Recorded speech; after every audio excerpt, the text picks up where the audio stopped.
Hello everyone, this is Yogendra from Government Girls College, Hatamsar, Jhunjhunu.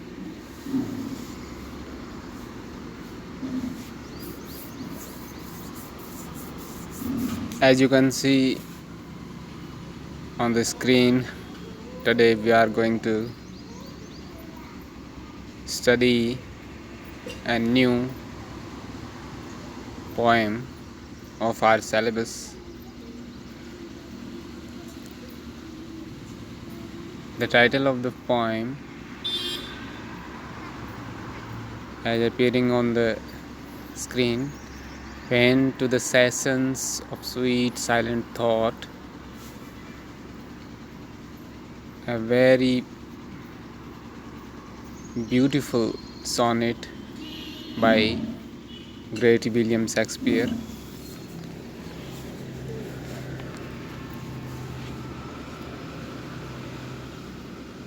Who was Shakespeare?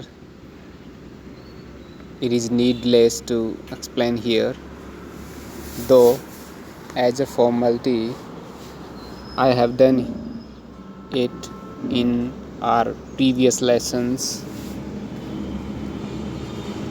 Shakespeare का परिचय देना सूरज को दिए दिखाने के जैसा है एक अंग्रेज़ी साहित्य के विद्यार्थी के लिए। फिर भी अपन ने विलियम शेक्सपियर का परिचय है वो इससे पहले के जो वीडियोज़ हैं उनमें कर लिया था। जैसा कि मैंने आपको बताया, विलियम शेक्सपियर ने कुल 154 सोनेट्स लिखी थी। उनमें से 1 से लेके 126 तक सोनेट्स उन्होंने किसी मिस्टर WH को एड्रेस की थी। Who was that Mr. WH? It is not certain till now. वो मिस्टर WH कौन थे? वो उनके पैट्रन थे या उनके कोई फ्रेंड थे? ये अभी तक नहीं पता किसी को, ये एक रहस्य बना हुआ है। लेकिन अपनी 154 सोनेट्स में से उन्होंने 126 सोनेट हैं वो उनको एड्रेस की थी, उनको संबोधित की थी। रेस्ट ऑफ द सोनेट्स उन्होंने किसी डार्क लेडी को एड्रेस की थी और 2 सोनेट्स जो इन 154 में से हैं वो उन्होंने ग्रीक हैं उनके लिए एड्रेस की थी। खैर, आज अपन अपनी इस पोइम पे कंसंट्रेट करते हैं। ये सोनेट नंबर 30 है जो उन्होंने अपने फ्रेंड मिस्टर WH को एड्रेस किया था, जिनको फेयर यूथ भी कहा गया है कहीं कहीं। This sonnet was published first of all in quarto form in 1609 में ये पब्लिश हुई थी। और चूँकि 1 से लेके 126 के ग्रुप में ये शामिल है, तो आप समझ सकते हैं ये उनके दोस्त को भी संबोधित की गई है। बहुत ही सुंदर, बहुत ही अच्छी पोइम है। और विशेष बात इस पोइम की ये है कि इसमें कवि ने कोर्ट की इमेजरी, कोर्ट की वोकैबुलरी काम में ली है और जो हमें उनके आइडिया को काफ़ी बेटर तरीके से अंडरस्टैंड करने में हेल्प करती है। अपन लाइन टू लाइन इसकी एक्सप्लेनेशन देखेंगे, एनालिसिस देखेंगे। During the analysis I am going to use both of the language, English as well as Hindi। थोड़ा समरी के रूप में अपन देखें उससे पहले I would like to read the poem aloud for a better enjoyment। When to the sessions of sweet silent thought I summon up remembrance of things past. I sigh the lake of many a thing I sought, and with old woes new wail my dear times waste.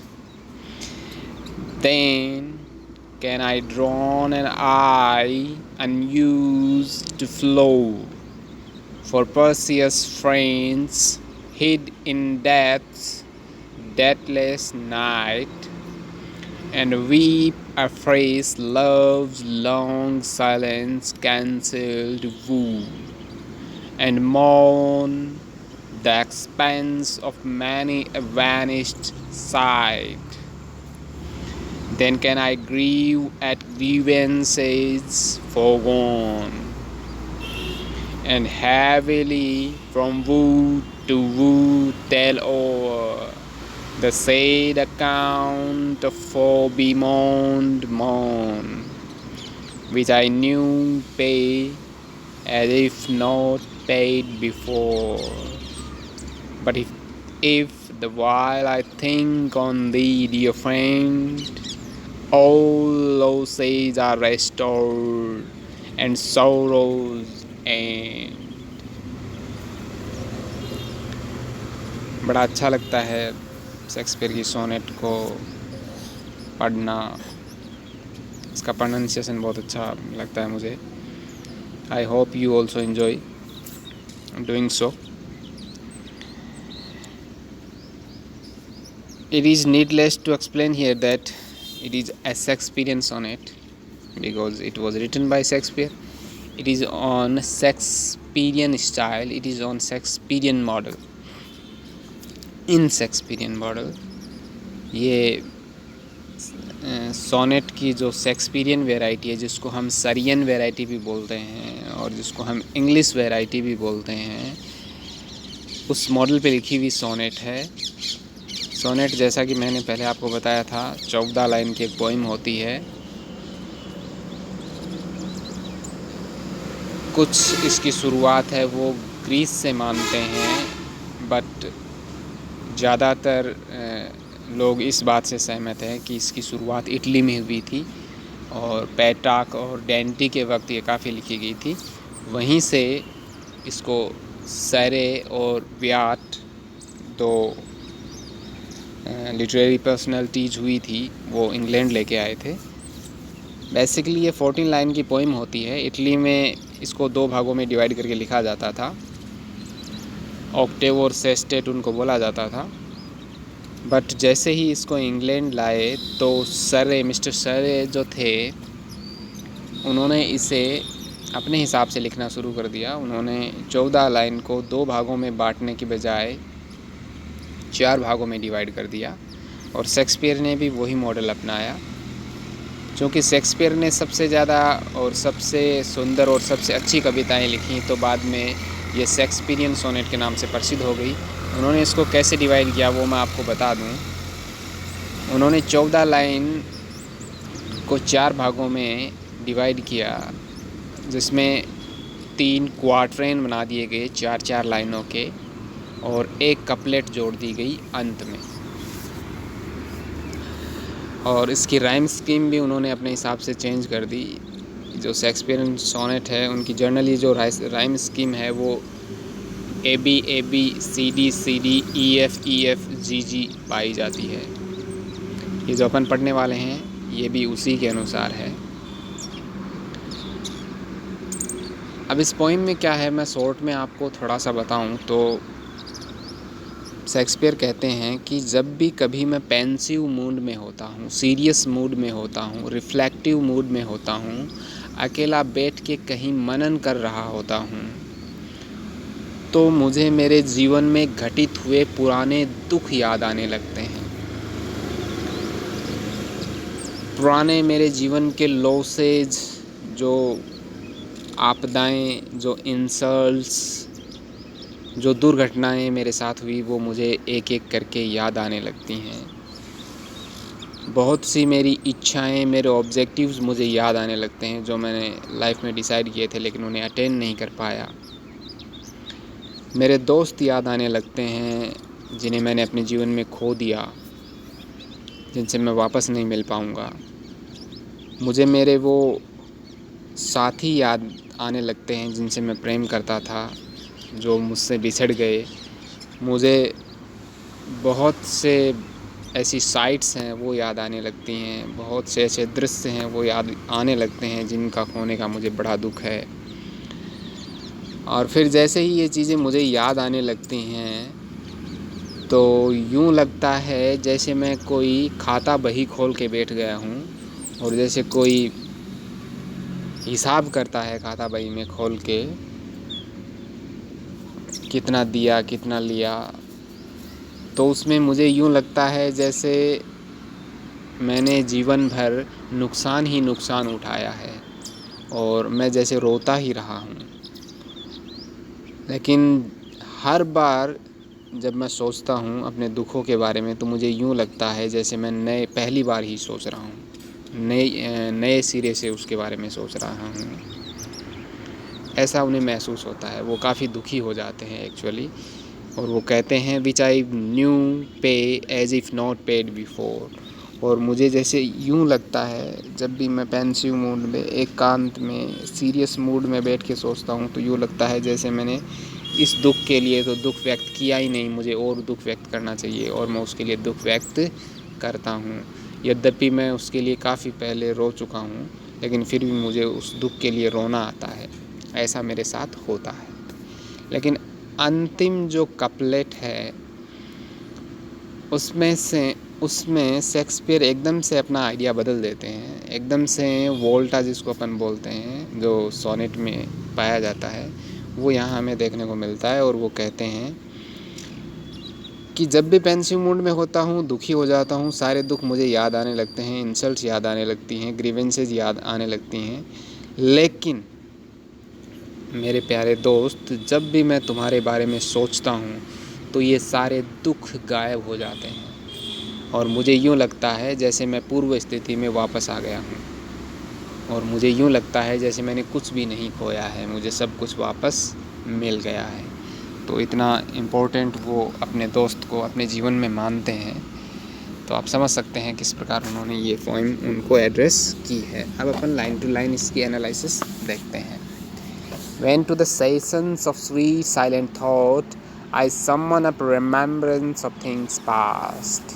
Shakespeare कहते हैं sessions यहाँ period of time के लिए आया है। Silent thought मतलब pensive mode में बैठ के जब मैं सोचता हूँ, आई समन अप रिमेंबर। समन अप वैसे ये कोर्ट का वर्ड है, किसी को गवाही के लिए बुलाना हो या किसी मुकदमेबाजी के लिए बुलाना हो तो सम्मन जारी करते हैं, वो वर्ड यहाँ पे काम में लिया है। लेकिन यहाँ इसका अर्थ लिटरल मीनिंग ना लेके अपन इसका पोइम के संदर्भ में अर्थ यहाँ पे निकलता है कि रिमेंबर, जब मैं याद करता हूँ। रिमेंबरेंस यहाँ मतलब memories of things past. William Shakespeare कहते हैं जब भी पेंसिव मूड में बैठ के मैं पुरानी यादों को रिमेंबर करता हूँ, पुनः याद करता हूँ। I sigh the lack of many a thing I sought, तो मुझे रोना आता है। साई वैसे आह भरना होता है, लेकिन यहाँ लेमेंट के अर्थ में इसका प्रयोग हुआ है। I lament the lack, lack यानी खोना, many a thing I sought, बहुत सी चीज़ें जो मैंने जीवन में चाही थी। सॉट है वो सीक की थर्ड फॉर्म है, सीक यानी चाहना, वॉन्ट, तो ये वॉन्टेड। शेक्सपियर कहते हैं मैं बैठ के जब सोचता हूँ तो मुझे बहुत सी पुरानी चीज़ें याद आने लगती हैं जो मैंने चाही थी, but I could not attain them, but I could not get them. And with old whose, और पुराने दुखों के साथ, ओल्ड वूज यहाँ सोरोज के लिए है, दुखों के लिए। न्यू वेल, नए तरीके से रोता हूँ, नया रोना रोता हूँ, वेल रोना। माई डियर टाइम्स वेस्ट, किस प्रकार मैंने मेरा प्यारा जीवन व्यतीत कर दिया, वेस्ट व्यतीत कर दिया, मेरे जीवन का खूबसूरत समय व्यतीत कर दिया। दूसरा स्टैंजा अपन देखें। Then can I drown an eye unused to flow, जब ये चीज़ें मुझे याद आने लगती हैं, जब मैं पुरानी पास्ट की चीज़ें याद करता हूँ, उन दुखों को याद करता हूँ, तो मेरी आँख अपने आप नम हो जाती हैं। यहाँ पे आई को उन्होंने पर्सोनिफाई किया है, और ड्रोन यानी वैसे डुबोना होता है, भिगोना होता है। कहते हैं कि तब मैं अपनी आँखों को भिगो लेता हूँ, भिगो सकता हूँ। कैन का यहाँ प्रयोग हुआ है, लेकिन कैन का लिटरल मीनिंग में अब अगर अपन अर्थ यहाँ लगाने की कोशिश करेंगे तो वो अर्थ नहीं निकल पाएगा। तो अपन अपने हिसाब से शुड के अर्थ में से लें।